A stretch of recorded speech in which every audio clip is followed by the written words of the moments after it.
3월 4일 월요일 이 귀한 저녁 시간에도 우리 주 예수 그리스도의 은혜와 평강이 여러분과 함께 하시기를 바랍니다. 주변에 계신 분들과도 인사 나누실 텐데 지금 저를 향했던 표정보다 훨씬 좀 밝은 표정으로 인사 나누시겠습니다. 한 5분 이상 사랑한다고, 축복한다고 그렇게 인사 나누시겠습니다.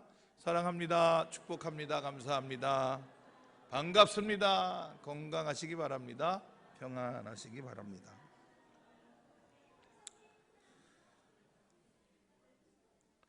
속이 풀려야 일이 풀리지라는 제목으로 하박국 선지자의 말씀을 통해서 은혜를 나누겠습니다. 한 10여 년 전에 삼성에서 갤럭시 노트 7이라고 하는 스마트폰을 개발하여 판매한 적이 있습니다. 여러분 기억하십니까? 갤럭시 노트 7. 갤럭시 노트 7은 굉장히 의미 있는 제품인데요, 방수 방진을 실현한 신제품이었습니다. 수중 촬영이 가능한 겁니다. 이 스마트폰을 가지고 물에 들어가도 돼요. 그러니까 외부로부터 들어오는 온갖 것을 다 막아내는 완벽한 기술을 실현했습니다. 너무 좋았죠. 그런데 갤럭시 노트 7은 금방 단종이 됩니다. 왜 단종이 되느냐? 얘가 비행기를 못 타요. 왜 비행기를 못 타느냐? 속에서 불이 나요. 이 배터리가 잘못 설계돼 가지고요, 이게 불이 납니다. 그러니까 비행기에 이걸 태워주지 않으니까 이걸 가지고 정말 이 국경을 넘나드는 여행을 할 수가 없는 겁니다. 그래서 갤럭시 노트 7이 쉽게 단종이 됐습니다. 제가 그 갤럭시 노트 7을 보면서 그런 생각을 한 적이 있습니다. 갤럭시 노트 7아, 너는 마치 나 같구나. 제가 이제 목사가 돼가지고 살면서 세상의 모든 죄로부터 스스로를 지켜내는 그런 훈련은 잘 돼 있는 것 같아요. 밖에서 들어오는 죄의 유혹 막아낼 수 있는 것 같아요. 그런데 속에서 나는 열불은 못 참아. 그래서 나도 비행기를 못 하겠구나. 하늘을 못 날아가겠구나. 이제 그런 생각을 한 적이 있습니다. 여러분들은 어떠십니까? 오늘 이 말씀은 속에서 불나는 사람들을 위한 하나님의 은혜의 말씀인 줄로 믿습니다. 자, 우리가 의에 줄이고 목마른 인생으로 살아가고 있는데요, 우리만 그렇지 않은 거죠. 성경을 보니까 오늘 우리가 읽은 하박국 선지자가 속에서 열불나는 선지자입니다. 하박국이 바라보는 세상은 부조리한 세상입니다. 그는 하박국 1장에서 2차례에 걸쳐서 하나님에게 불만을 터뜨립니다. 첫째 불평이 1장 2절부터 4절까지인데요, 우리 같이 한번 읽어보겠습니다. 하박국 1장 2절부터 4절, 질문 형식인데요, 하나님께 불평이 가득한 질문을 하고 있습니다. 같이 읽어보겠습니다. 시작. 여호와여, 내가 부르짖어도 주께서 듣지 아니하시니 어느 때까지리이까? 내가 강포로 말미암아 외쳐도 주께서 구원하지 아니하시나이다. 어찌하여 내게 죄악을 보게 하시며 패역을 눈으로 보게 하시나이까? 겁탈과 강포가 내 앞에 있고 변론과 분쟁이 일어났나이다. 이러므로 율법이 해이하고 정의가 전혀 시행되지 못하오니 이는 악인이 의인을 애워쌌으므로 정의가 굽게 행하여짐이니이다. 아멘. 두 번째는 1장 12절부터 17절까지인데요, 그 중에 13절 한 절만 읽어보겠습니다. 13절입니다. 시작. 주께서는 눈이 정결하심으로 악을 참아 보지 못하시며 패역을 참아 보지 못하시거늘 어찌하여 거짓된 자들을 방관하시며 악인이 자기보다 의로운 사람을 삼키는데도 잠잠하시나이까? 아멘. 하박국은 하나님께 대하여 영 속이 편치 않은 그런 선지자였습니다. 이 하박국의 모습은 그럴 수 있다는 것을 우리에게 보여줍니다. 이럴 수도 있는 겁니다. 하나님을 믿고 하나님의 뜻에 순종하여 쓰임받는 인생들도 이럴 수 있는 겁니다. 예전에 저희 친구 목사님이 저희 교회에 좀 이렇게 갈등이 있었나 봐요. 근데 저는 이 눈치가 없어가지고 성도님들 사이에 갈등이 일어난 걸 잘 모르고 있었어요. 그런데 저희 친구 목사님이 그걸 간파하신 거예요. 그래서 우리 교회 와서 설교를 한번 해야겠다고. 그래서 이제 가까운 데 있었기 때문에 주일 오후에 와서 설교 말씀을 해주셨는데, 제가 그 설교 말씀에 은혜 받은 부분은 우리는 한 가족이라는 겁니다. 교회는 한 가족이다. 그래서 갈등이 일어나고 싸워도 괜찮다는 겁니다. 중요한 건 한 가족이기 때문에 싸워도 집은 나가지 말자, 이러면서 이제 설교를 하셔서 많은 분들이 위로를 받은 적이 있습니다. 여러분, 우리는 사람입니다. 교회는 용서받은 죄인들의 모임입니다. 우리는 의롭다고 여김을 받았지만 의롭다고 여겨주시는 은혜를 입은 거지 내가 의로운 것은 아닙니다. 그래서 우리도 속에서 열이 날 수가 있습니다. 하박국 선지자가 그런 것처럼 우리도 하나님께 대하여 불만 가득할 수 있고 하나님께 대하여 속이 풀리지 않을 수도 있는 겁니다. 그런 마음으로라도 예배에 참여했다면 잘한 것이고, 그런 마음으로라도 우리가 함께하고 있다면 소망이 있는 것입니다. 속 풀리는 역사가 반드시 일어나게 될 줄로 믿습니다. 오늘 말씀을 통해서 하나님께 대해 속이 풀리려면 우리가 어떤 분별을 가져야 하는지를 살펴보려고 합니다. 대단히 중요한 요소들인데요, 우리의 기도와 거기에 응답하시는 하나님의 응답에 대한 반응 속도, 이제 이런 이야기들입니다. 오늘 설교 중에는 아마도 눈물과 입장료 없이는 들을 수 없는 강사의 간증도 포함되어 있을 겁니다. 어디 여기서만 듣고 그냥 은혜 받으시고 어디 다니면서 소문 내지 않기입니다. 자, 우리가 하나님께 대해서 맺힌 속이 풀리려면 우리는 시간을 다스리시는 주권이 하나님께 있음을 인정해야 합니다. 자, 3절 말씀을 읽어보겠습니다. 오늘 하박국 2장 3절인데요. 같이 읽겠습니다. 시작. 이 묵시는 정한 때가 있나니 그 종말이 속히 이르겠고 결코 거짓되지 아니하리라. 비록 더딜지라도 기다리라. 지체되지 않고 반드시 응하리라. 아멘. 더딜지라도 지체되지 않는 이 말씀에 대한 믿음을 가져야 됩니다. 사람은 조급합니다. 한국 사람은 더욱 조급합니다. 코리안 빨리빨리는 세계적으로 유명한 통용어가 되었습니다. 사람은 조급하고 한국 사람은 더 조급한데 그 중에 제일은 한국 크리스찬들입니다. 한국 크리스찬들은 그렇게 기도한대요. 하나님, 저에게 인내할 수 있는 능력을 주옵소서. 그 인내할 수 있는 능력을 주시려면 빨리 주옵소서. 그렇게 기도를 한답니다. 우리는 조급한 성격 때문에 자주 낙심합니다. 일이 술술 잘 풀리지 않을 때 우리는 조급한 마음만큼이나 빨리 낙심을 합니다. 우리들의 마음에는 손잡이가 없어요. 손잡이가 없어서 자꾸 마음을 떨어뜨려요. 마음이 떨어지는 것을 우리는 낙심, 마음을 떨어뜨렸으니까 낙심이라고 표현합니다. 인생을 살면서 정말 수수께끼 같은 일 중에 하나가 내 삶이 내 마음대로 안 되고 내 마음인데 내 마음대로 안 된다는 겁니다. 내 마음 나도 모르게, 그죠? 꿈 같은 구름 타고, 그죠? 내 마음인데 내 마음대로 안 돼요. 그 내 마음대로 안 되는 내 마음의 약점 중에 하나가 조급하다고 하는 건데, 조급하면 우리는 낙심할 수밖에 없습니다. 그래서 조급하지 않도록 우리는 시간의 주권이 하나님께 있음을 고백해야 합니다.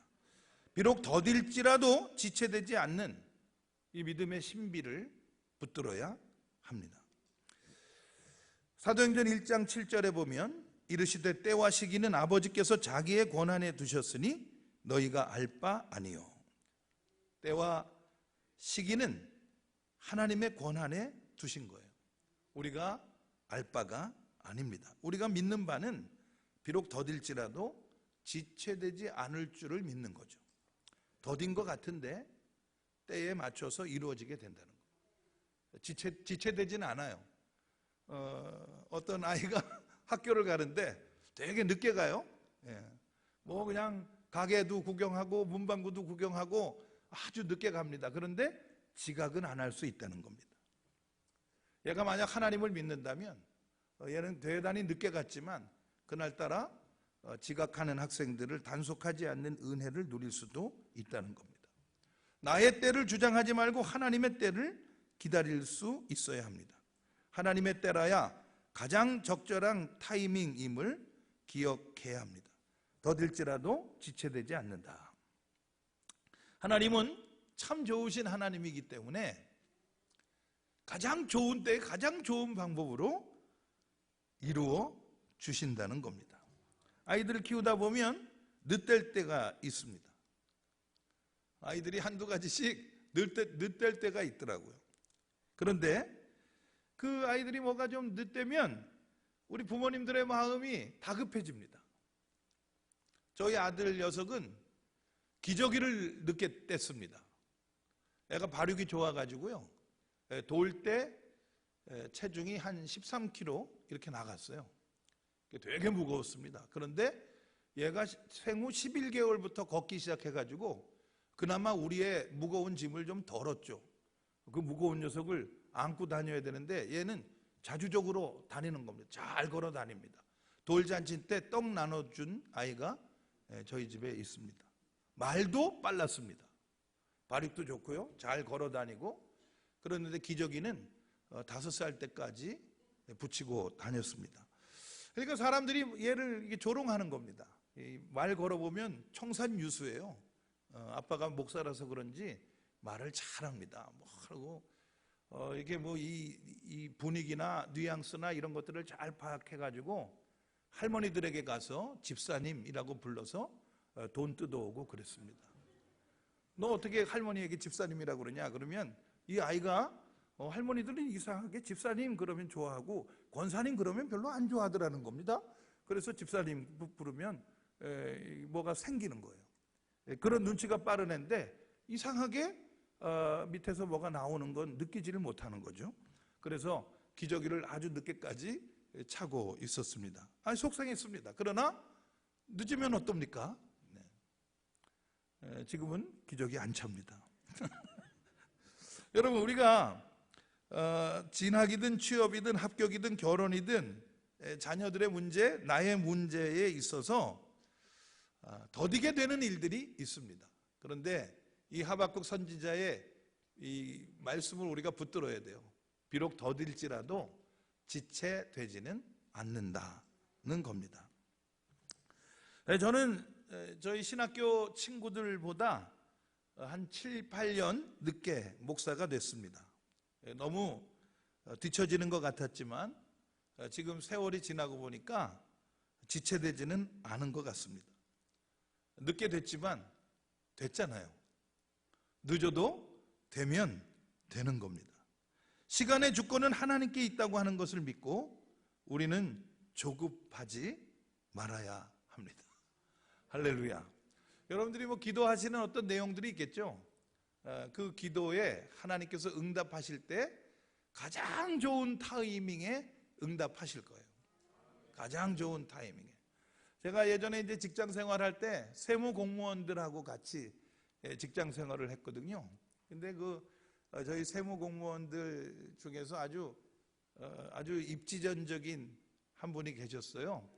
그분은 아주 큰 건축회사 그룹사를 운영하셨는데 그런데 50 청문회 할 때 이분이 피고로 이제 거기 국회에 나가서 이제 답변을 하시게 됐습니다. 이제 사업을 막 무리하게 이제 확장을 하는 과정에서 공무원들한테 이제 뇌물을 많이 주고 이제 그런 것 때문에 감옥에 계셨어요. 근데 그 뇌물을 나누어 준 그 금액이 정말 어마어마하더라고요. 그래서 이제 그분이 이제 청문회, 국회 청문회에 이제 출석을 했습니다. 감옥에 계셨으니까 수의를 입은 채로 이제 문답을 하시는데 국회의원이 질문하는 겁니다. 암흑의 증인, 왜 당신은 정상적으로 기업을 운영하지 않고 그렇게 편법으로 뇌물을 주면서 기업을 운영을 했습니까? 뉘우치지 않습니까? 그랬더니 그 회장님이 답변을 하시던 장면이 지금도 기억나요. 제가 기업을 운영했던 방법은 그분 주장으로는 정상적인 방법이라는 겁니다. 기업하는 사람에게 돈이 필요한데 아무 때나 돈이 필요한 것이 아니라 딱 필요할 때 그 돈이 있어야 된대요. 필요하지 않은데 그 돈이 있는 거 아무 소용이 없대요. 딱 필요할 때 그 돈이 있어야 되는데 자기한테 그럴 능력이 없기 때문에 딱 필요할 때 그 돈을 공급받기 위해서 평소에 여기저기 이렇게 이 맥을 형성해 놨다는 거죠. 그러면서 그분이 아주 조용하게 말씀하시는 겁니다. 내가 했던 그 기업 운영 방식을 비정상적이라고 말씀하지 마십시오. 우리는 목숨을 걸고 그렇게 일을 하는 겁니다. 그렇게 대답을 하시는 거예요. 그분이 했던 일은 아마 이제 법에 어긋나는 일이었기 때문에 그렇게 처벌을 받으셨지만, 저는 또 이제 이게 잘 알던 분이기 때문에 그 이야기에 담긴 그분의 그 간절함이 느껴지더라고요.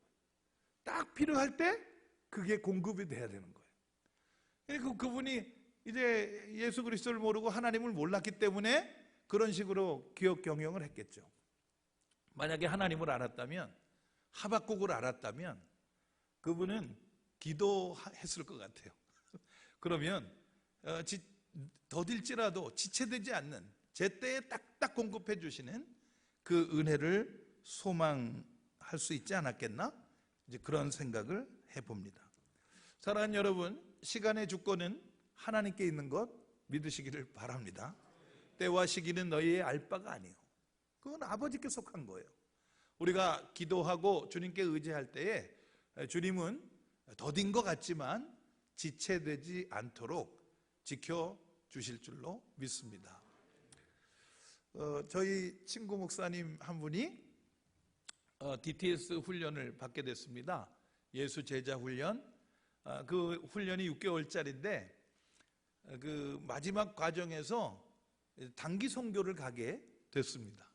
단기 선교를 갔는데 이제 베트남으로 들어가서 라오스로 해서 태국으로 나오는 그런 일정을 가지고 출발을 하게 됐습니다.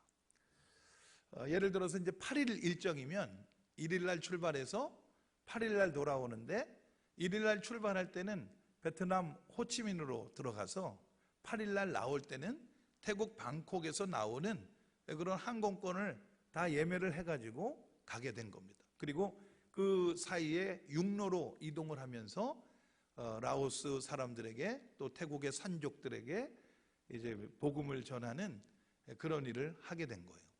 그런데 이 팀이 태국으로 넘어가는 날 그 일정이 어그러지게 됐습니다. 일정이 어그러졌어요. 그래서 이제 사람들이 이제 다급해지는 거죠. 라오스에서 태국으로 넘어가야 되는데 그 일이 지체가 되는 겁니다. 웬일인지 이 국경을 넘는 허가가 나지 않아 가지고 이분들이 굉장히 고생을 하게 됐어요. 그래서 결국은 자기들이 예정했던 시간보다 24시간 늦게, 정확하게 하루 늦게 태국으로 들어가게 되고, 그래서 태국에 가서도 아주 부랴부랴 하루 늦은 비행기를 타고 오게 된 거죠. 그런데 놀라운 일이 벌어졌습니다. 그때 이제 저희 친구 목사님이 돕던 탈북 주민이 한 분 있었거든요. 그 탈북 주민하고 아주 이게 늘 가깝게 지내면서 기도 제목을 공유하고 그랬었는데, 그 북한 이탈 주민의 기도 제목이 북한에 있는 어머니하고 자기 여동생을 한국으로 불러내는, 그게 이제 자기 기도 제목이었어요. 여러분 이제 이 선교팀이 하루 늦게 태국으로 넘어오게 됐잖아요. 그 라오스에서 태국 국경을 넘는데 완전히 하루를 거기 묶여 있는 겁니다. 이게 다른 나라에 가서 이 일정이 딱 맡겨가지고 하루 묶여 있는 그 기분 정말 간절하죠. 이거 뭐 잘못되는 거 아닌가? 불안하고 그렇지만 그 선교팀 뭐 이제 한 10명이 간절히 기도하면서 하나님이 이 일을 통해서 하나님의 의를 이루실 줄로 믿습니다. 그러면서 기도하고 하루 늦게 이 국경을 넘는데 그 국경을 넘는 일행 중에 그 북한 이탈 주민의 어머니와 여동생이 있었어요. 놀라운 일이죠. 그죠? 그분들하고 같이 태국으로 와서 그분들이 같은 비행기를 타고 한국에 오기까지 이 친구 목사님을 통해서 그분들의 마음을 안정시키고 그분들을 잘 안내하는 하나님은 아마도 이제 그분들의 일정을 그렇게 선용하신 것이죠. 자기들 입장에서는 하루가 늦어져서 애가 타지만 그런데 그 모든 거 다 하나님께 맡기는 겁니다. 하나님께 맡겨서 기도하는 중에 우리가 이 일정이 늦어지는 이유가 뭘까? 기도하는 중에 그런 놀라운 기적 같은 체험을 하게 된 거죠. 그런 확률이 얼마나 될까요? 그렇게 시간이 지체돼 가지고 이렇게 그런 반가운 사람들을, 기도하던 사람들을 만나는 그런 기적은 아마도 믿는 사람들만 경험할 수 있는 일이라고 생각을 합니다. 기도하는 수건의 기도 제목들이 우리가 다 있습니다. 수건의 기도 제목, 기도를 오랫동안 해왔는데 응답되지 않는 그런 기도 제목들이 있더라도 낙심하지 마시고 시간의 주권은 하나님께 있는 것을 기억하시기를 바랍니다. 자, 두 번째로 우리는 하나님이 반드시 응답하신다는 것을 믿어야 합니다. 2절 말씀 1절 2절을 같이 읽어보겠습니다. 하박국 2장 1절 2절 같이 읽습니다. 시작. 내가 내 파수하는 곳에 서며 성루에 서리라. 그가 내게 무엇이라 말씀하실는지 기다리고 바라보며 나의 질문에 대하여 어떻게 대답하실는지 보리라 하였더니 여호와께서 내게 대답하여 이르시되 너는 이 묵시를 기록하여 판에 명백히 새기되 달려가면서도 읽을 수 있게 하라. 아멘. 우리가 신앙생활을 하면서 하나님께 대해서든 사람에게 대해서든 속이 풀려야 일이 풀리는데, 속이 풀리려면 우리는 우리의 모든 기도에 대하여 하나님이 반드시 응답하신다는 것을 믿어야 합니다.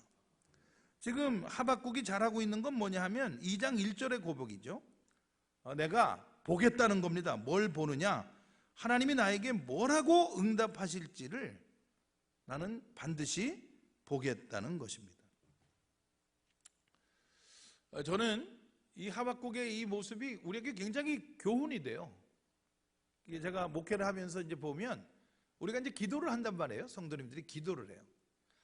그러면 여러분 한번 생각을 해보세요. 내가 이제 1시간 기도를 합니다. 하나님 이것도 뭐 자녀들의 문제건 내 건강의 문제건 교회를 위한 기도이건 이웃을 위한 중보기도이건 기도를 쭉 해요. 1시간을 했어요. 그럼 1시간 기도를 하고 그리고 이제 일상을 살아가면서 자기가 기도했던 제목에 대해서 하나님이 어떻게 응답하실지를, 지금 하박국은 어떻게 응답하실지를 자기가 늘 보겠다는 거 아니겠어요? 우리가 얼마만큼 그것에 대하여 깨어 있겠는가, 이것이 굉장히 중요한 것 같아요. 1시간 기도를 하고 1시간 하나님이 나에게 대해서 어떻게 응답하실지를 관심하고 주변을 살피는 사람이 있다면 저는 그 사람의 기도 시간은 기도했던 1시간 더하기 어떻게 응답하실지를 살피는 그 1시간 합해서 2시간의 기도라고 해도 되지 않을까? 그런 생각을 합니다. 그 생각을 가지고 조금 확대를 해보면 1시간 기도를 하고 전혀 응답에 대한 기대 없이 그저 바쁘게 일상을 살아가는 사람이 있다면 그분은 1시간 기도할 뿐이겠죠. 또 이런 경우도 있겠죠. 어떤 사람이 1시간 기도했어요. 1시간 기도하고 온종일 하나님이 나에게 어떻게 응답하실지를 기다리고 있었다면 그분의 기도는 온종일이라고 표현해도 될 것 같습니다. 항상 기뻐하라, 쉬지 말고 기도하라, 범사에 감사하라. 어떻게 쉬지 말고 기도할까? 라고 하는 말씀이죠. 우리가 거룩한 다짐을 가지고 살아야 되는데 그 거룩한 다짐 중에 하나는 항상 기도하는 거잖아요. 그런데 어떻게 하면 항상 기도할까? 저는 나름대로 저에게 적용하자면 기도를 1시간 했다면 그 기도에 하나님이 어떻게 응답하실지를 항상 관심을 가지고 살아가면 우리는 쉬지 말고 기도할 수 있지 않을까? 이제 그렇게 저는 생각을 합니다. 제가 이 생각을 하게 된 데는 목회 경험에 재미있는 이야기가 있는데요. 제가 예전에 섬겼던 교회에서 아주 충성스러운 기도대장 권사님 한 분이 계셨습니다. 그분은 늘 강단에 물을 이렇게 정성껏 떠서 이렇게 올려놓으시는 권사님이셨어요. 그 권사님이 모든 예배에 참석하셔서 모든 예배마다 이 목사를 위해서 이 강단에 물을 떠서 주시는 덕분에 얼마나 편안하게 살았는지 모릅니다. 그런데 이 권사님이 제천 분이신데요, 고향에 집이 딸린 밭을 한 500평 사시게 됐습니다. 500평짜리 밭인데 한쪽에 농가주택이 있는 그걸 사신 거예요. 아마 고향에서 굉장히 가난하셨던가 봐요. 이제 도시 나와서 사시다가 이제 노년에 좀 돈을 저축을 하셔서 고향에 땅을 사시게 된 겁니다. 그 땅을 사시고 너무 좋아하시는 겁니다. 그 땅 사는데 자꾸 그냥 거기 가가지고 제천제일교회에서 예배를 드리고 우리 교회는 안 오는 거예요. 그 문제는 뭐냐 하면 물이 없는 거예요. 제가 어느 날 예배 드리러 올라갔는데 물이 없는 거예요. 그래서 제 마음이 우울해지는 거예요. 오늘은 어떻게 강단에 국물도 없나? 그런 생각을 하게 되는 겁니다. 그래가지고 물론 이제 이 권사님이 다른 분들한테 이제 부탁을 하시고 가지만 뭐 10년 넘도록 그 일을 사명으로 감당하신 분과 부탁을 받아서 하시는 분들의 이 집중도가 전혀 다르죠. 그러니까 강단에 이제 물이 없을 때가 많은 겁니다. 그래서 제가 기도했습니다. 하나님, 강단에 물이 없습니다. 이 권사님을 어떻게 좀 해주십시오. 그리고 기도를 했습니다.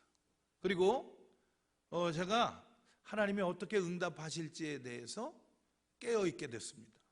그래서 응답을 받았어요.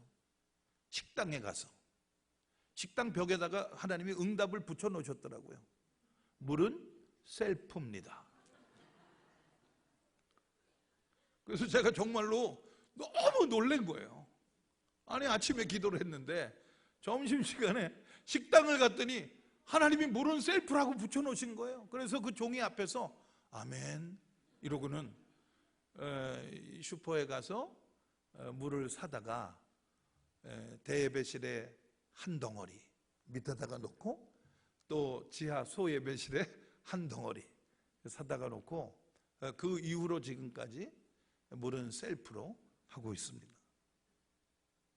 재밌는 이야기이지만 여러분들은 기도하신 제목에 대해서 얼마만큼 응답에 깨어 있으신지를 한번 생각해 보시기를 바랍니다. 수건의 기도 제목, 아까도 말씀드렸지만 저는 27년 만에 기도 응답을 확인한 그런 경험이 있어서 잠깐 좀 나누려고 합니다. 이 얘기하면은 정말 이게 좀 또 감정이 벅차오를 수 있는데 한번 기도하는 마음으로 나눌 테니까 여러분들도 각오하고 들으시길 바랍니다. 제가 이제 감리교 신학대학을 다니다가 4학년 2학기가 시작되는 9월 1일 날 정학을 맡게 됐습니다. 정학은 왜 맞았나고 묻지 마세요. 뭐 좋은 일 했는데 정학을 줬겠습니까? 부끄러운 일을 했는데 걸려서 정학을 받았죠.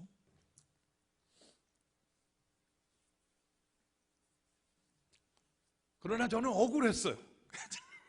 그 정학 처분이 억울했습니다. 왜냐하면 4학년 마지막 학기가 시작할 때인데요.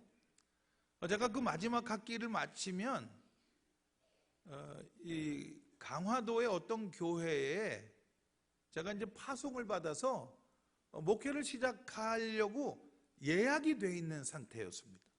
강화에 있는 어떤 선배 목사님 한 분이 감리사하셨는데 그분이 여름 방학 동안 제가 강화에 가서 어떤 봉사를 했는데 그때 저를 이쁘게 보시고는 너 10월 달쯤에 나 찾아와서 강화에서 목회하면 좋겠다. 그래서 제가 이제 꿈을 가지고 이제 요 마지막 학기만 잘 지내면 되지. 그러고는 이제 있었는데, 이야, 그 거룩한 다짐을 하는 그 첫날, 9월 1일 날 이제 1년 정학을 받게 됐습니다.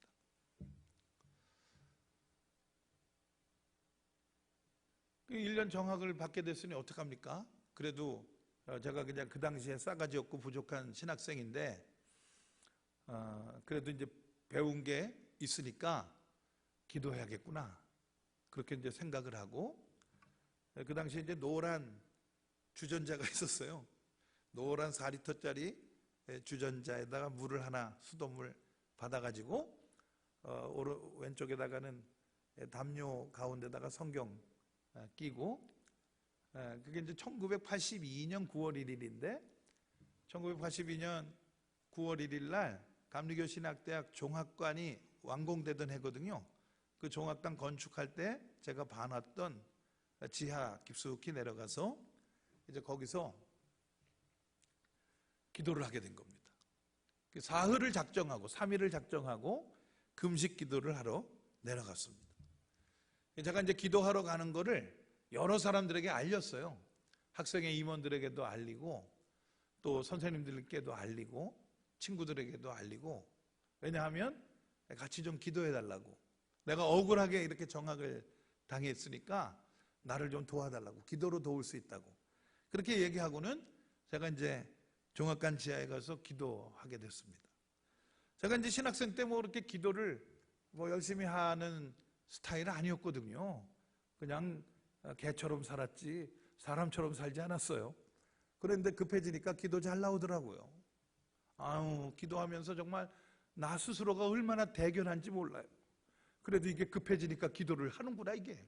그러면서 이제 기도를 하는 겁니다. 한 5시간 넘게 기도를 한 것 같습니다. 오후 12시 조금 지나서 1시쯤에 내려가 가지고 저녁 어스름해질 때까지 그냥 쭉 기도를 했습니다. 기도하면서 많이 웃었어요. 왜 웃었냐 하면 이제 제가 그렇게 기도를 하는 겁니다. 하나님, 이번에 이 정학만 면하게 해주시면 내가 이런 목사, 이런 목사, 이런 목사 되겠습니다. 이러면서 이제 기도를 하는데, 기도하는 저 자신도 내가 그런 목사가 될 수 있을까 생각하면 이게 의심이 드는 거예요. 이게 기도인지 하나님께 대해서 구라를 까는지 모르겠어요. 그래서 이 급해지니까 별 기도를 다 하네 그러면서 스스로에 대해서 픽픽 웃으면서 그렇게 기도를 했습니다.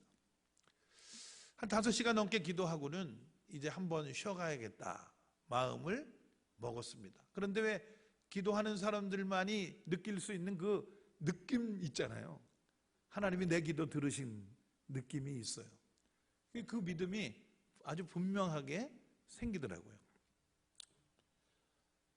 그래가지고 이제 제가 기도 응답을 받은 거예요. 9월 1일 날 밤에 기도 응답을 받고, 그리고는 이제 기도가 안 나오는 거죠. 왜냐하면 기도 응답을 받았으니까 제 마음속에 확증이 있는 거예요. 확증이 있으니까 더 이상 기도가 나오지 않는 겁니다. 그래서 기도가 나오지 않아서 그때 이제 깨달은 거죠. 왜 마태복음 6장에서 금식할 때에 은밀하게 하라고 하셨는지 그때 깨달았어요. 저는 온 동네 소문을 다 퍼뜨리고 내려왔잖아요.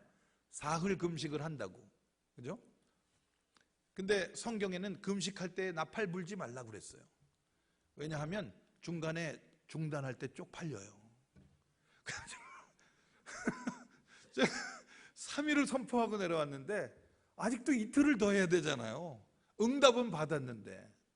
그래가지고 이제 나가지도 못하고 뭐 거기 있자니 기도도 못하고 이제 애가 이제 이게 공허하게 된 거죠. 그래서 제가 어떤 생각을 했냐면, 이제 하나님이 내 기도 응답해 주셨으니까 내가 이제 목회를 나가게 되겠지? 그러면 목회 나가서 찬양 인도할 때 모르는 찬송이 있으면 안 되겠지? 그러니까 찬송가 1장부터 펴가지고 모르는 찬송이 나오면 그거 계명으로 읽어서 배워야겠다. 이틀 동안 배우면 한 2, 30곡 배울 수 있지 않겠나? 이러면서 생각을 하고 이 찬송가를 공부해 나간 겁니다. 근데 뭐 찬송가가 뭐 대부분 알죠 뭐. 그래도 신학교를 졸업반까지 다녔는데 대부분 아는데 제가 363장에 딱 걸렸어요. 너무 은혜로운 찬송이에요. 내가 깊은 곳에서 주를 불러 아뢰니 주여 나의 간구를 들어주심 바라고 보좌 앞에 나가니 은혜 내려주소서. 이런 곡입니다. 이 곡이 좀 거시기 하죠, 그죠? 근데 이게 다장조고 아주 삼박자 정박으로 돼 있고 모르는 찬송인데 배우기가 쉬웠어요. 제가 이 찬송에 꽂히게 됩니다. 왜냐하면 2절 노랫말이 너무 마음에 드는 거예요. 2절이 어떻게 돼 있냐면 주가 죄를 살피면 누가 능히 서리요. 이 대목이 너무 마음에 드는 겁니다. 이 대목 부를 때마다 그냥 지나가지 못하고 아멘! 그러면서 지나가는 겁니다. 주가 죄를 살피면 누가 능히 서리요. 그러니까 이제 제가 싸가지가 없으니까 어떤 생각을 갖냐 하면 주가 죄를 살피면 교수님들도 죄인인데 교수님들이 죄를 살피다 보니까 나만 걸렸네? 뭐 이제 이런 마음이에요. 그래가지고 이 찬송만 수백 번을 부르고 이틀을 지내게 되는 겁니다. 그리고 나왔어요. 이제 주전자 들고 성경책 끼고 나오는 겁니다. 종합관 로비에 게시판이 있거든요. 제가 9월 1일 날 내려올 때 거기 뭐라고 써 있냐면 다음 학생을 1년 정학에 처함. 그래서 여기 이 목사님들이 아시는 분이죠. 최머식이 그리고 김동준 1년 정학이에요. 그 옆에 이제 새로운 공고가 붙어 있어야 되는 거예요. 나는 응답 받았잖아요. 딱 올라가면서 보니까 2장이 붙어 있더라고요. 공고가. 그래서 가서 보니까 다음에 2 학생을 1년 정학에 처음. 그래서 학생회 총무인 필리핀 선교사로 있는 홍성욱 선교사님 하고 문예부장인 또 강릉지방에 있는 저희 1년 선배 하고 2 사람이 정학을 맞았어요. 저하고 똑같이. 왜 정학을 맞았나 나중에 물어보니까 이 2 학생이 학생처에 가서 김동준 학생이 왜 정학을 맞았는지 항의하고 질문하다가 버릇없다고 1년 정학을 맞았대요. 그게 9월 2일자예요. 그 옆에 한 장이 또 붙어 있어요. 그건 9월 3일자예요. 다음에 9명의 학생을 1년 정학에 처함. 그래서 학생회장 저희 학번으로는 1년 후배인데 저희 고등학교로 5년 선배인 백남용 목사님이라고 계십니다. 백남용 목사님 이하 학생회 임원 9명이 1년 정학이에요. 왜 1년 정학을 맞았냐? 아니 왜 학우가 1년 정학 맞은 거에 대해서 질문하러 간 총무와 문예부장을 정학을 또 때리시면 어떡합니까? 라고 9명이 우르르 몰려가서 위협감을 줬다고 해서 1년 정학을 맞았어요. 이게 1982년에 감리교 신학대학 학내 사태가 됐습니다. 제가 올라가니까 아무도 없어요. 다 어디 갔나 그랬더니 이 종합관 4층에 대강당이 있는데 그 강당에서 금식 기도하고 있다는 거예요. 그래서 거기로 올라가는 거죠. 씩씩대고 올라가는데 중간에서 선생님 두 분이 저를 낚아채시더라고요. 그 당시에 이제 젊은 교수님들인데 지금은 다 은퇴하셨어요.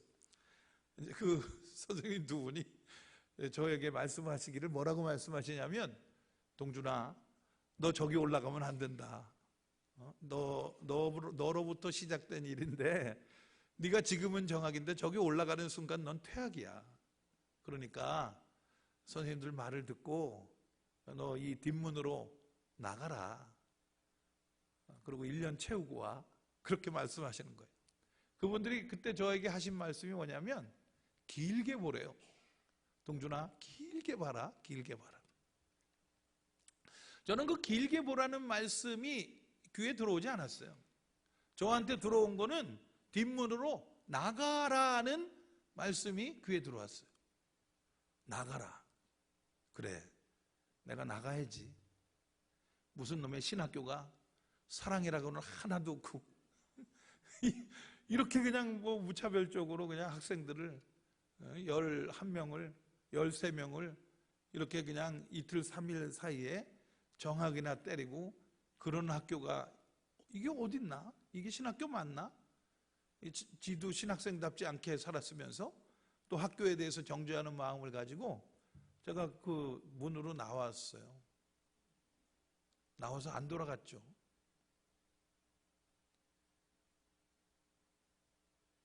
직장에 들어가서 제 아내를 만나고 돈 벌고 연애하고 좋더라고요. 이젠 신학생이 아니잖아요. 뭐 교회에서 무슨 뭐 책임질 일도 없고 무슨 사명 감당할 일도 없잖아요. 제가 그 당시에 들어간 직장이 서울신탁은행인데요. 서울신탁은행에 들어가니까 매달 등록금만큼 줘요, 월급을. 나는 이때까지 그 신학교 4학년이 되도록 매 학기 등록금이 없어서 가난했어요. 그래서 매 학기 간절했어요. 그런데 직장 들어가니까 매달 등록금을 줘요. 너무 좋아요. 삶이 풍성해져요. 신학교 다니는 내내 60km 했거든요. 은행을 다니니까 금방 85kg 돼요. 매일 그냥 뭐 잘 먹으니까. 그 다음에 이제 얘기는 건너뛰겠습니다. 이제 학교에서 특별히 또 저를 사랑해 주시던 어떤 과장님이 저를 계속 설득하셔가지고 제가 이제 나중에 학교로 돌아가게 됩니다. 그래서 이제 졸업을 하게 되고 목회를 하고 이렇게 해서 지냈죠. 2009년이 됐습니다.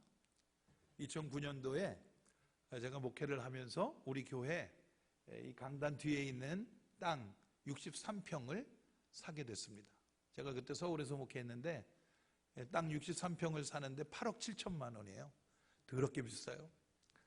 그런데 그 계약을 하고는 2008년에 계약을 했죠.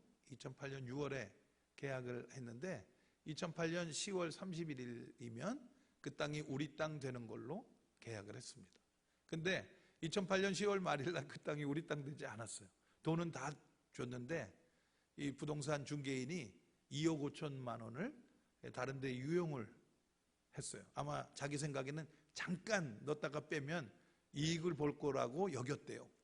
그런데 그게 자기 뜻대로 안 돼가지고 우리가 덤태기를 쓰게 되고 2009년 1년 내내 그 문제로 정말 큰 고통을 당하게 됐습니다. 제가 고혈압 약을 먹는 환자인데요. 2009년에 고혈압이 생겨가지고 그 일 때문에 고혈압 약을 먹게 됐어요. 지금도 고혈압 약을 먹습니다. 고혈압 약을 왜 먹느냐? 믿음이 없어서 먹는 거죠. 그때 하나님을 믿었어야 되는데. 자, 2009년 9월 1일이 됐는데 제가 새벽기도 인도하러 내려갔습니다. 그날 우리한테 주신 말씀이 시편 37편이에요. 시편 37편 말씀은 정말 억울한 사람들에게 주시는 3000년 전 위로의 말씀이에요. 악을 행하는 사람들 때문에 불평하지 말고 불의를 행하는 자들을 시기하지 마라. 여호와를 의뢰하고 선을 행하라. 땅에 머무는 동안 그의 성실을 먹을거리로 삼을지어다. 또 여호와를 기뻐하라. 그가 내 마음의 소원을 이루어 주시리라. 이거 사기당한 교회 담임 목사에게 너무 위로가 되는 말씀이잖아요. 그래가지고 제가 이제 새벽기도 내려가서 찬송을 부르는데 찬송가를 이렇게 뜩 폈는데 잘못 폈어요. 363장을 핀 거예요. 근데 딱 봤는데 그 363장 찬송이 굉장히 낯선데 낯익은 찬송인 거예요. 내가 왜 알지? 그런데 아는 거예요. 그래서 노랫말이 또 비슷하잖아요, 은혜가. 그래서 제가 찬송을 363장을 부르자고 얘기를 해버린 겁니다. 그 한 20명 이렇게 새벽기도 들으시는데 363장 찬송을 부르겠습니다. 그리고는 내가 여기까지 불렀는데 제 마음속에서 내가 이 찬송을 언제 불렀지? 이런 생각이 들더라고요. 근데 갑자기 사람이 죽을 때 되면 그런다며요. 갑자기 제 앞에 매년 9월의 사건들이 척척척척 뒤로 지나가는 겁니다.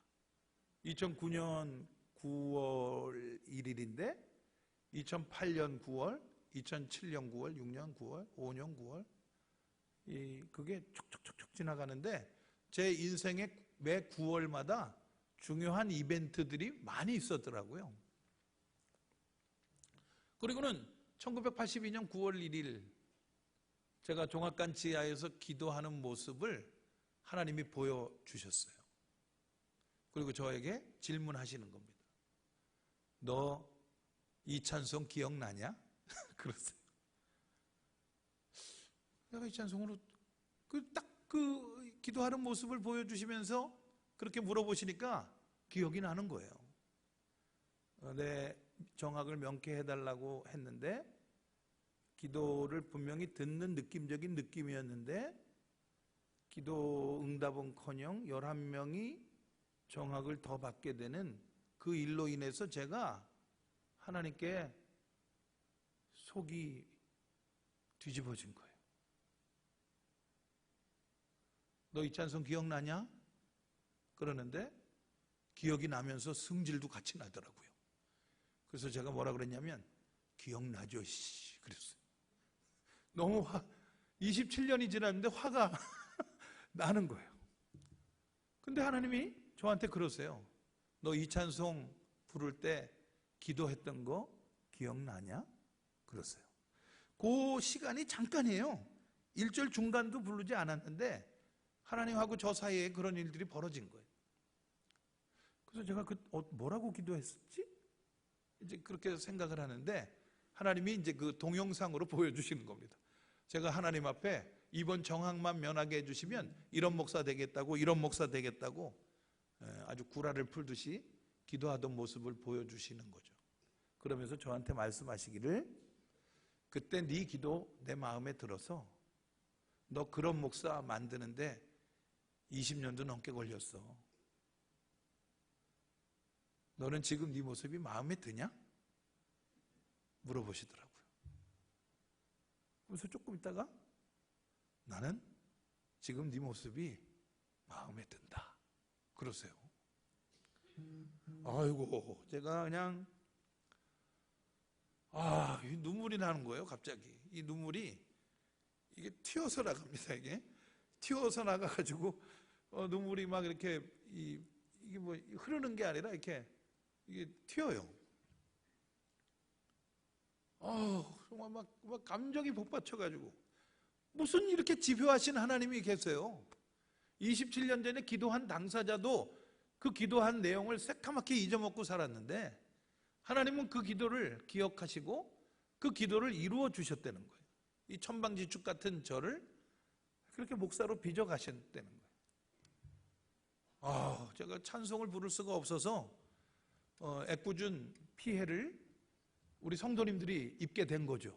왜냐하면 낯선 찬송 목사가 선창을 해줘서 따라 부르고 있었는데 갑자기 목사가 앞에 서가지고 울고 서 있으니 이 성도님들이 이게 무슨 영문인지 몰라가지고 서로 얼굴만 마주보고 이게 지금 큰 어려움에 빠지게 됐는데, 또 그때를 위해서 하나님이 우리 할머니 권사님 중에 한 분을 미리 거기 보내놓으셨어요. 그분은 모든 찬송을 동일한 곡조로 부르시는 은사자이십니다. 그래서 2절부터 그 권사님이 음성을 높여서 주가 죄를 살피면 주여, 누가 그랬더니 전부 그거 따라서 부르시더라고요. 그래서 눈물은 막 이렇게 솟구쳐 나는데 그 꼬락서리를 보니까 얼마나 웃기는지, 제가 입은 웃고 눈에서는 눈물이 흐르고, 그렇게 그냥 아주 그렇게 찬송을 부르고 성경 말씀 읽고, 제가 그 말씀을 드렸어요. 저희 성도님들에게.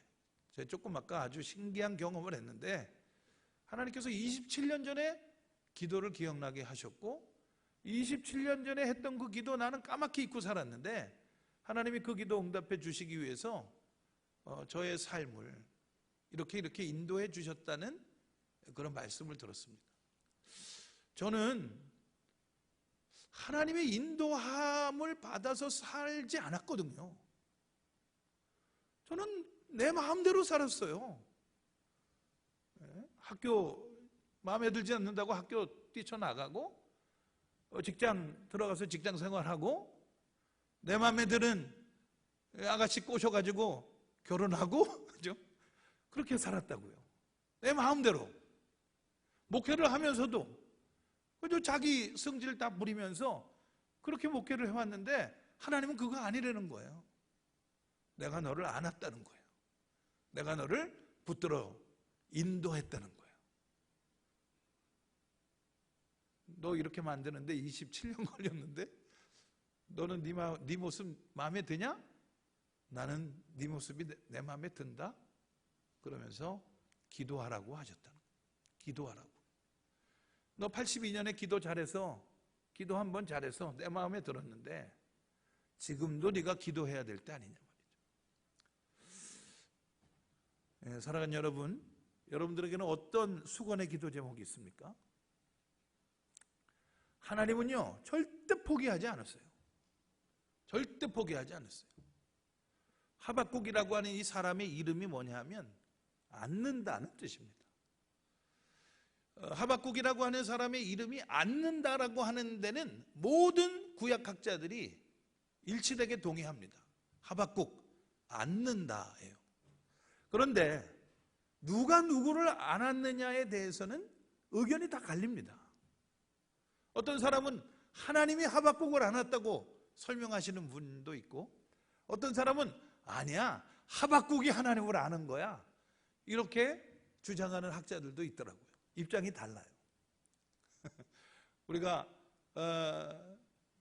주님께 나아가는데 주님께 가는 그것을 온다고 표현하는 사람이 있고 간다고 표현하는 사람이 있고, 입장이 다른 것처럼 하박국의 이름도 해석이 그렇게 다른 거죠. 여러분들은 어떻게 생각하십니까? 여러분들이 하나님을 안고 사시는 것 같습니까? 하나님이 여러분을 안아주시는 것 같습니까? 이도저도 아닌 것 같습니까? 우리는 이 세상을 살면서 의에 줄이고 목마를 때가 많습니다. 의에 줄이고 목마르다는 건 뭐냐 하면 의는 옳은 거잖아요. 그죠? 옳은 게 느껴지지 않는 거예요. 의에 줄이고 목말라요. 의가 나에게 공급이 되지 않는 거예요. 의가 공급이 되지 않으면 온통 못마땅한 것 투성이죠.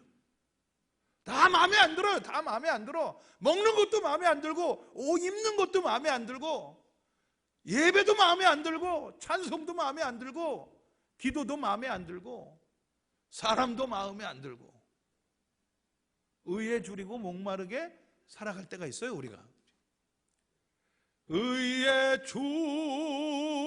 줄이고 목이 마르니 성령의 기름 부소서.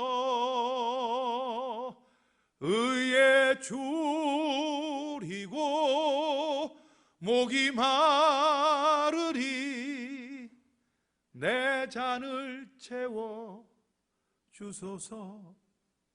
복음성가는 그렇게 노래하죠. 그죠? 이게 아멘이죠. 의에 줄이고 목이 마를 때 어떻게 해야 됩니까? 내 마음에 드는 거 하나도 없어요. 내가 지금 속이 맺혀 있어요. 하나님께 대해서 그냥 불평투성이고 이웃을 향해서도 마음에 들지 않을 때 우리는 어떻게 해야 됩니까? 내 쪽에서 하나님을 안아드리지 못한다면 하나님이 나를 안으실 수 있도록 우리는 그렇게라도 해야 되지 않을까요? 속이 풀려야 일이 풀리는 겁니다. 하나님을 향해서든지 이웃을 향해서든지 속이 풀려야 돼요. 누구라도 먼저 손 내밀어야 합니다. 저는 저희 아내를 참 많이 사랑하거든요. 이제 내년 되면 우리가 결혼 40주년 됩니다. 참 오래 살았고 제 아내와 저는 이제는 저게 남인가? 저게 나 아닌가? 뭐 이렇게 일심동체가 된 것 같은 그런 느낌일 때가 참 많아요. 그런데도 여전히 부부싸움을 합니다. 미워서 부부싸움을 하는 게 아니라 부부싸움을 합니다. 정말 재밌는 일이죠. 그래서 제 아내로 인해서 제 속이 맺힐 때가 있고 저로 인해서 제 아내가 속이 맺힐 때가 있어요. 그럴 때 우리는 이제 40년 가까이 살았기 때문에 그 어떤 지혜를 갖게 된 거죠. 그래서 이게 사과하고 용서를 구하고 손 내밀고 그러는 거를 서로 참 빨리 하는 것 같아요. 아까 내가 미안했어. 내가 배려해 주지 못해서 미안해. 저희 아내는 참 저하고 달라요. 처음에 결혼하고 나서 미친 거한테 잘못 걸린 줄 알았어요. 저는 너무 달라요. 이 말하는 것도 다르고 이 삶의 스타일이 너무 다른 거예요. 어떻게 이렇게 다르지? 근데 왜 우리가 좋아했지? 그 의문을 가지고 이렇게 오랫동안 티격태격하면서 살았는데 이제는 우리가 서로 그렇게 고백할 수 있는 것 같아요. 그 사람을 통해서 저를 연단하시고 또 저를 통해서 그 사람을 연단하셨죠. 하나님은 우리와 함께 하시는 걸 여러분 믿으시길 바랍니다. 어떤 마음속에 맺힌 거 있으면 기도하셔야 돼요. 기도하면 하나님이 그러실 거예요. 네가 먼저 손 내밀으라고. 네가 먼저 말 한마디를 붙여보라고. 네가 한번 가서 이렇게 손을 붙잡아 보라고. 그렇게 응답을 하실 겁니다. 하박국의 믿음을 우리가 좀 본받았으면 좋겠어요. 일이 잘 풀리지 않을 때 일과 시간의 주권이 누구에게 있는지를 우리는 기억해야 합니다. 조급할 필요가 없습니다. 조급하지 말고 하나님께서 어떻게 일을 이루어 가시는지, 어떻게 우리에게 응답하시는지, 어떻게 우리에게 여전히 기대하시는지, 어떻게 여전히 우리에게 인내하시는지를 우리는 기억해야 합니다. 하나님, 제가 하나님께 삐졌어요. 오늘은 하나님을 제가 안아드리지 못할 것 같아요. 근데 하나님이 저를 안아주세요. 여러분 그렇게 기도해 보신 적 있습니까? 그렇게 기도해 보세요. 하나님이 안아주실 겁니다.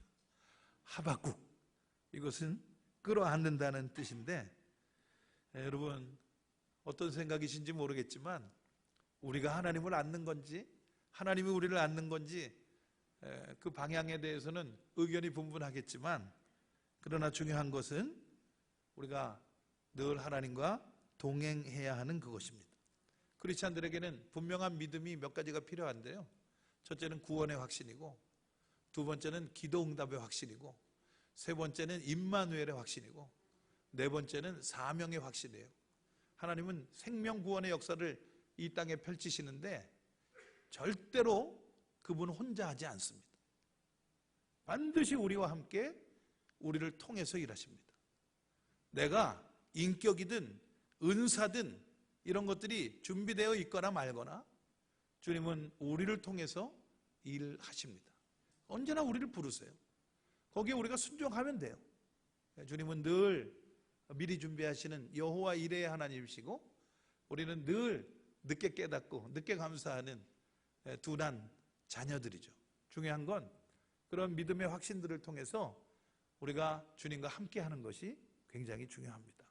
내가 주님을 잡든지 주님이 나를 잡든지 저와 여러분들의 삶 속에 그 은혜가 있으시기를 바랍니다. 마지막으로 예레미야 33장 2절 3절 말씀을 제가 받들어 읽겠습니다. 예레미야 33장 2절 3절 이를 행하시는 여호와 그것을 만들며 성취하시는 여호와 그의 이름을 여호와라 하는 이가 이와 같이 이르시도다. 너는 내게 부르짖으라. 내가 내게 응답하겠고 네가 알지 못하는 크고 은밀한 일을 내게 보이리라. 아멘. 일이 풀리지 않을 때 속을 푸시기 바랍니다. 오늘 점심 먹으러 가서 아주 속이 확 풀어지는 그런 국물을 맛있게 먹었습니다. 국물 먹으면서 이 저녁 예배를 위해서 기도했어요. 그 국물에는 뭐 이렇게 약초들을 많이 넣으셨다 그러더라고요. 그래서 제가 오후에 기도했습니다. 하나님, 제 설교에도 약초 넣어주세요. 그래서 그 말씀을 나누는 우리 춘천제일교회 성도님들의 마음이 잘 풀어지게 해주세요. 우리가 조급한 바람에 우리가 기도 응답에 대해서 관심이 없는 바람에 우리가 이 삶을 살면서 뭐 속에 뭐가 맺힐 때가 많았는데 하나님 이 말씀을 통해서 우리의 속을 풀어주시고 우리의 속이 풀어질 때 일이 풀리는 놀라운 기적을 경험하게 해주세요. 제가 기도하며 이 자리에 섰습니다. 저와 여러분들의 마음속에 그런 간절한 소망이 충만하신 줄로 저는 믿습니다. 우리가 다 그거 원하죠, 그죠? 제가 제 아내하고 처음 부부싸움을 하고 등 대고 잤어요. 왜 등 대고 잤냐 하면 단칸방이었기 때문에요. 방이 두 칸이었으면 각방 썼을 거예요. 근데 방이 하나여서 등 대고 잤어요. 그래가지고 이 살 대지 말라고 막 이렇게 서로 밀고 그러고 잤습니다. 그러면서 이제 기도하는 거예요. 하나님한테 기도하는 거죠. 그래도 그때 전도사니까 기도하는 겁니다. 하나님, 너무 고통스러워요. 너무 고통스러워. 제 아내하고 마음이 어긋나고 제 아내하고 지금 부부싸움을 했는데 그게 너무 고통스러운 거예요. 하나님, 우리가 이 고통에서 이 헤매고 있는 거 긍휼히 여기시고 은혜 베풀어 주세요. 그랬더니 제 마음속에 그러니까 막 손을 내밀어 임마 손을 내밀어 손을 잡으라고 손을 내밀어 손을 잡으라고. 그래서 제가 제 아내 손을 이렇게 잡았어요. 그랬더니 이 여자가 손을 뿌리치질 않더라고요. 가만히 있더라고요. 미안해 미안해. 그랬더니 울더라고요. 저희 아내의 눈물이 저를 이렇게 사람 되게 한 것을 저는 자신 있게 증거합니다.